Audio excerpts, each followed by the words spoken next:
So today I've actually traveled to a courthouse outside the Richmond, Virginia area to be an expert witness in a case where a buyer and a seller are actually feuding over a property. Now I'm actually on the buyer side as far as the expert witness. And what's happening here with this is that in essence, they got down to closing, the buyer fully performed. And in essence, what happened is that the seller refused to follow through.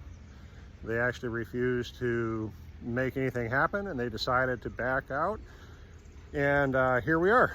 The buyer is in the process of suing the seller for non-performance, and they have every legal right to do so. Now, these are lengthy proceedings, so don't take this lightly. This is not something like on TV that actually happens and gets done very quickly. These proceedings are very serious, and they have a lot at stake at this point. The seller is now, this started 2 years ago. So there's a lot of legal fees that have been paid in order to make this actually happen.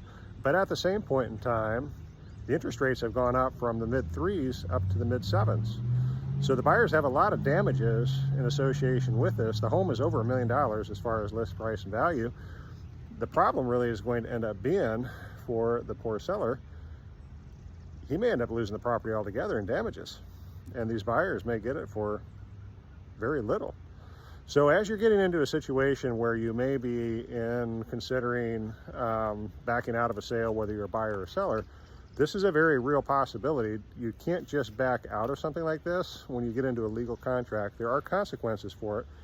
And for people who have the ability and have the money to be able to enforce it, 2 years later, you could be bankrupt. So you have to really consider carefully what it is that you're doing and make sure that you're not setting yourself up for failure as you're getting ready to buy this home or sell your home, because changing your mind after the fact is not really a very good idea.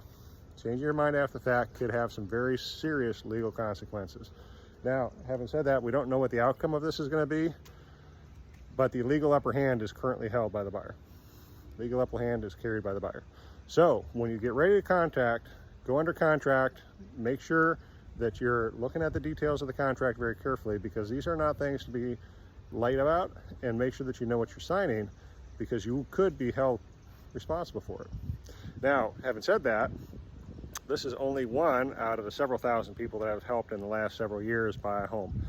So if you're in that position and you want good advice in legal, I'm not a legal expert, but I certainly can give you some good ideas as far as how to strategically set yourself up for success with buying a home, and also how to financially better your position and build some wealth through real estate. Give me a like, give me a thumbs up. Love to hear from you.